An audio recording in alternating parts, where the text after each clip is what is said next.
Agora o Grêmio tem um jogo que é tudo ou nada contra o Huachipato no Chile. Até não é tudo ou nada, porque pode empatar, mas é muito decisivo, é muito importante. Pode, né, CCD? A questão é que esse gol do Huachipato ali no 4-3, ele permite ao Grêmio ser eliminado com uma derrota. Esse que é o problema. Exatamente. E esse era o medo quando a gente estava aqui, para contar um bastidor. Nós temos muitos monitores aqui, e um dos monitores estava com o jogo do Huachipato com o Estudiantes. E a gente comentava aqui, o Lucianinho, o Diori, o Bertoncello, o Diogo e eu, comentávamos exatamente sobre isso, né? O que seria melhor, qual o melhor resultado. E em determinado momento se chegou à conclusão que o melhor resultado era exatamente o empate. Só que com a vitória, e eu não queria era ir para o Chile com a sensação do jogo decisivo no Chile. Esse é o problema. E aí a gente acaba colocando no jogo do Chile um caráter decisivo. O Grêmio deve largar, inclusive, acredito eu, o jogo contra o Sem dúvida, tem implicações, porque é a sequência da maratona, né? Esse foi o primeiro jogo, o emblema o Grêmio fez, deu show. Mas outra coisa é um jogo, e depois um outro, e depois um outro. Olha, o Grêmio vai ter que assinar uma outra página épica, histórica. Hoje foi uma noite para a história do Grêmio, né? Esse jogo vai ser contado durante muito tempo pelo Brasil inteiro. Foi o grande evento de um time brasileiro na Libertadores esse ano até agora. Mas ele vai ter que repetir em Huachipato, ou em Talcahuano. A única situação, e acho que esse é um ponto também interessante, esse time do Huachipato, ele acabou fazendo 2 vitórias fora de casa. Ele faz 2 vitórias. E não são quaisquer vitórias, né?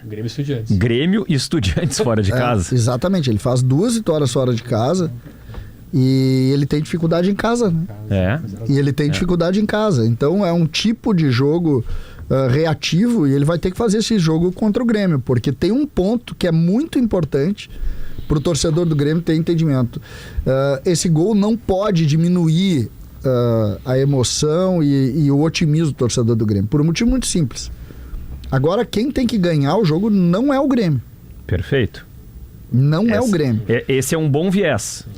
Quem tem que ganhar o jogo é o time do Huachipato. Quem vai sair para jogar lá são eles. Nós podemos fazer um jogo totalmente diferente, assim como fizemos contra o próprio Estudiantes. Então o jogo é outro. Hoje, por exemplo, quem vai olhar os gols depois, aí os gols do Huachipato, tudo contra-ataque.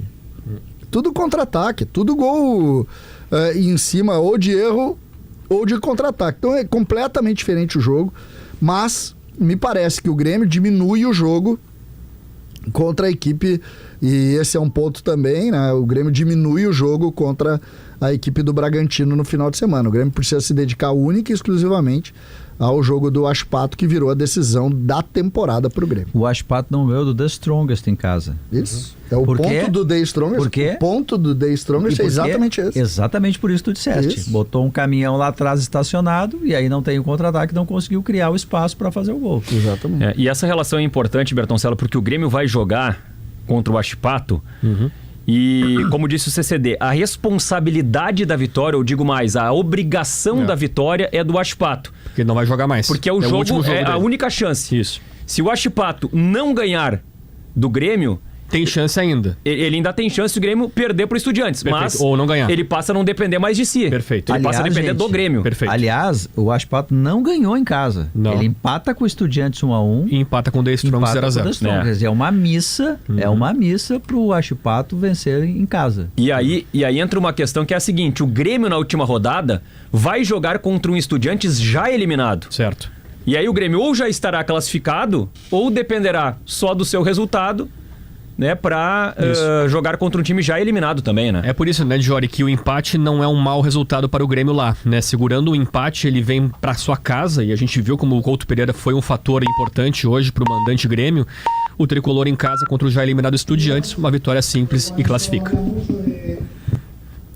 É que a atuação do Grêmio foi muito madura. Claro, a gente agora está impactado porque esse gol aí no final, ele mudou toda a nossa matemática, né?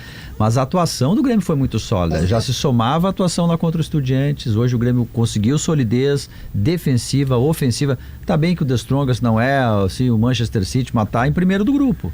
Tá em primeiro do grupo, não foi por nada. E depois de tudo que aconteceu, a atuação do Grêmio foi muito madura. Inclusive com alguns jogadores, o Galdino, acho que virou titular agora o Galdino, né? A gente tem que respeitar o campo.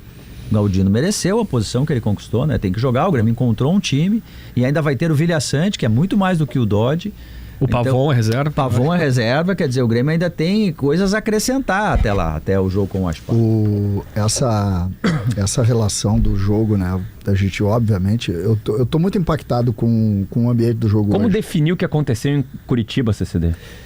Sabe que a gente estava na live, eu e o Diogo antes, ali por volta de 4h15, 4h20 da tarde, e o Rodrigo entrou na live, e durante o sala a gente já começou a receber imagens do Couto Pereira, e a relação era sempre com o Estádio Olímpico. Então, porque olha que legal, parece o Olímpico e tal.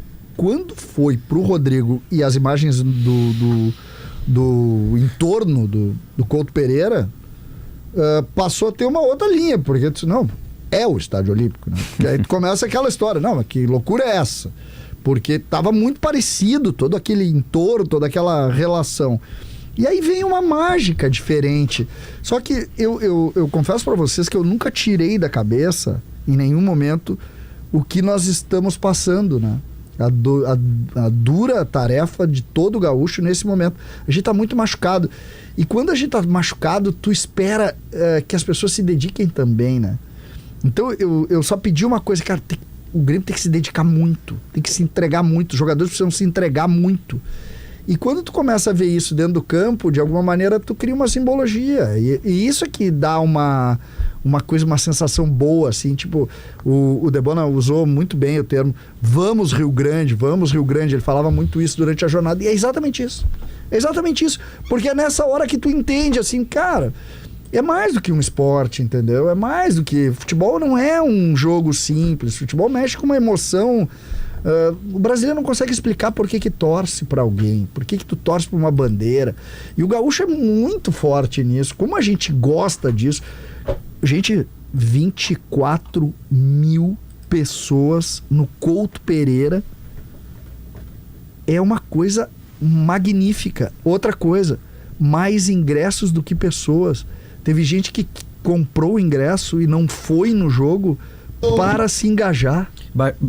Quantos foram os ingressos que foram negociados? 24 mil e pouco. Em 24 mil e 23 mil pessoas, isso? Não sei exatamente o número, mas é por aí.